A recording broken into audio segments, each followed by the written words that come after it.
اچھا، دعاؤں سے متعلق ایک چیز بڑی اہم ہے کہ جب بھی دعا کریں تو یقین کے ساتھ دعا کریں کہ اللہ سبحانہ تعالیٰ ہماری دعا ضرور سنتا ہے.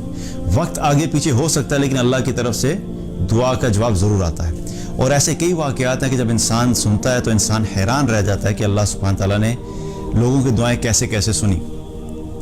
انہیں میں سے میں ایک واقعہ پچھلے دنوں پڑھ رہا تھا کتاب میں، اور یہ ٹرو سٹوری ہے ایک ڈاکٹر صاحب کی، کہ انہوں نے بتایا کہ کس طریقے سے ان کے ساتھ وہ پورا جو ہے وہ واقعہ پیش آیا. ایک ڈاکٹر صاحب تھے، بہت ہی مشہور ڈاکٹر صاحب، اپنی فیلڈ کے ایکسپرٹ تھے. اپنی فیلڈ کے جو ایکسپرٹ تھے تو ان کا کیا تھا کہ انہیں کسی ایک سیمینار کے اندر انہوں نے کہا کہ مجھے انوائٹ کیا گیا، اور وہاں پہ میں نے کسی دوسرے ملک میں جا کے میں نے وہاں پہ ٹاک دینی تھی، اور اس کے بعد مجھے انہوں نے ایک شیلڈ دینی تھی ایک ریکگنیشن کے طور پہ، جو پرفارمنس کے طور پہ. کہتے ہیں میں جب فلائٹ لینے کے لیے جب گیا ایئرپورٹ پہ، تو ایئرپورٹ پہ جب پہنچا اپنی فلائٹ میں بیٹھا، فلائٹ آن ٹائم تھی، اور جہاز جب فلائی کیا تو تقریباً ابھی آدھا گھنٹے کی فلائٹ ہوئی تھی. تو آدھے گھنٹے کے بعد فلائٹ میں اناؤنس ہوا کہ جی جہاز کے اندر کوئی ٹیکنیکل پرابلم ہے، اس کی وجہ سے ہمیں کسی کلوزسٹ ایئرپورٹ کے اوپر ایمرجنسی لینڈنگ کرنی پڑے گی. تو جب یہ اعلان سنا تو پریشان ہو گئے، کیونکہ نیکسٹ ڈے ان کے وہ جو سیمینار تھا. تو بہرحال جہاز نے وہاں پہ کسی ایک کلوزسٹ ایئرپورٹ تھا، وہاں پہ جہاز لینڈ کر گیا. اب جب لینڈ کر گیا سب لوگوں کو جو ہے وہ مسافروں کو اتار دیا گیا جہاز سے. اب یہ ایئرپورٹ پہ بیٹھے انتظار کر رہے ہیں کہ کب دوبارہ سے جہاز ٹھیک ہوگا اور میں جاؤں گا اور میں اپنی ڈیسٹینیشن پہ پہنچوں گا. کہتے ہیں میں سٹاف کے پاس گیا اور سٹاف سے میں نے پوچھا کہ یہ جو ایشو ہے کب تک ریزالو ہوگا. تو وہاں پہ موجودہ جو سٹاف تھا اس نے مجھے کہا کہ دیکھیے ہمارے کنٹرول میں نہیں ہے، ہمیں اس چیز کا کوئی آئیڈیا نہیں ہے کہ اس میں کتنا ٹائم لگے گا، اور کوئی اگلی فلائٹ بھی ایسی نہیں تھی کہ جو وہاں سے جا رہی ہو. تو میں نے ان سے کہا میری کل بہت امپورٹنٹ میٹنگ ہے، ایک سیمینار ہے، مجھے ہر حال میں اس پہ پہنچنا ہے. تو وہاں پہ جو لوگ موجود تھے انہوں نے پھر کہا کہ دیکھیے فلائٹ کا تو کوئی پتہ نہیں ہے، البتہ آپ نے جانا کدھر ہے.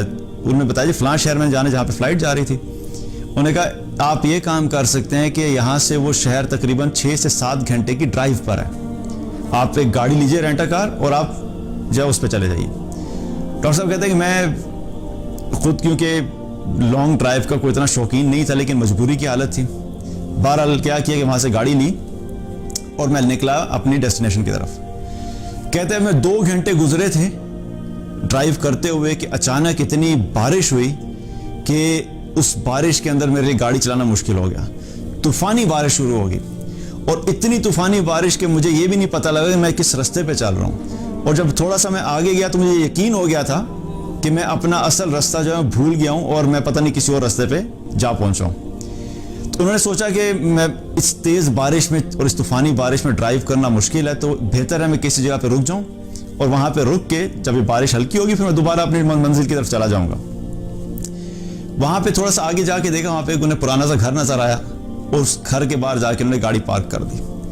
جب گھر کے باہر گاڑی پارک کی اور جا کے دروازہ نوک کیا تو اندر سے ایک بوڑھی عورت نے دروازہ کھولا، اور انہوں نے کہا جی دیکھیں اس طرح سے میں مسافر ہوں، سخت بارش ہے اور میں منزل پہ پہنچ نہیں سکتا، تو آپ اگر اجازت دے تو میں کچھ دیر کے لیے آپ کے گھر میں رک جاؤں، اور جب موسم بہتر ہوگا تو میں اپنی منزل کے لیے دوبارہ نکل جاؤں گا. تو اس بوڑھی عورت نے کہا ٹھیک ہے آپ آ جائیے اندر، کوئی مسئلہ نہیں. تو ڈاکٹر صاحب کہتے ہیں کہ میں وہاں پہ پہنچا، اندر بیٹھا، اور مجھے شدید بھوک بھی لگی ہوئی تھی. تو تھوڑی دیر میں اس بوڑھی عورت نے کیا کیا کہ میرے سامنے کھانا اور پانی لا کے رکھ دیا، اور میں کھانا کھانے لگ گیا، مجھے بڑی سخت بھوک لگی ہوئی تھی. تو اتنے میں کیا دیکھتا ہوں کہ وہاں پر ایک بیڈ پہ ایک بچہ جو ہے اس نے رونا شروع کر دیا، اور وہ بوڑھی عورت گئی اور اس نے جا کے اس بچے کو دوبارہ سے سہلایا اور اس کو دوبارہ سے سلا دیا، اور سلانے کے بعد اس کے پاس بیٹھ کے یوں ہاتھ اٹھائے اور دعائیں کرنے لگ گئی، اور مستقل دعاؤں میں مصروف ہے اور دعا کر رہی ہے. کہتا ہے میں نے دیکھتا رہا کہ یہ کیا ہے. تو جب وہ دعا سے فارغ ہوئی تو میں نے ان سے پوچھا کہ یہ کون بچہ ہے؟ تو وہ بتانے لگی کہ یہ میرا پوتا ہے، اس کے ماں باپ بھی نہیں ہے اور میں اس کی دیکھ بھال کرتی ہوں.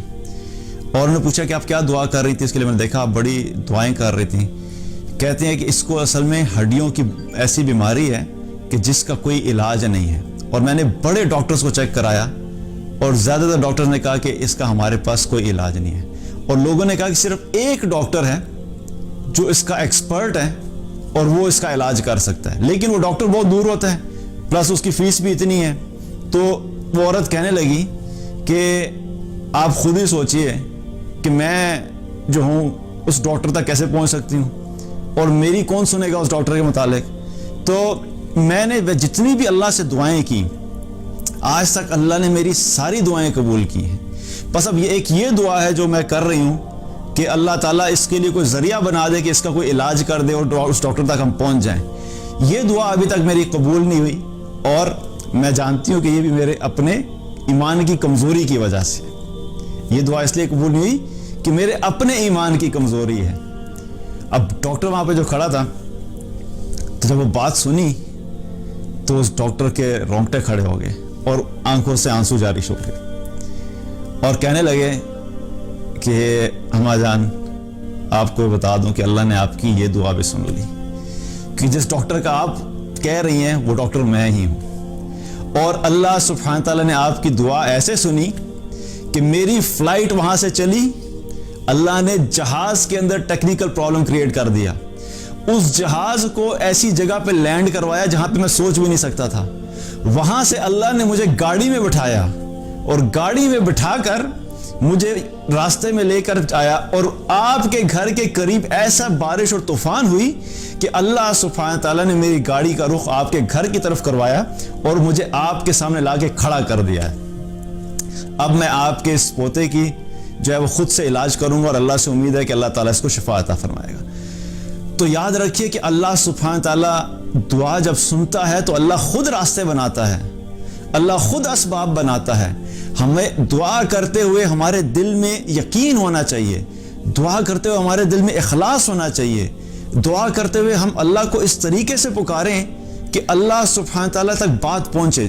جب غفلت سے دعا کی جاتی ہے تو اب دعا قبول نہیں ہوتی. تو اللہ سبحانہ تعالیٰ جب دعا قبول کرنا چاہتا ہے تو وہ ایسی امپاسبل چیزوں کو بھی پاسبل کر دیتا ہے جو ہمیں سمجھ نہیں آتی. دین کی بات پھیلانا صدقہ جاریہ ہے. ثواب کی نیت سے ویڈیو کو شیئر ضرور کیجیے.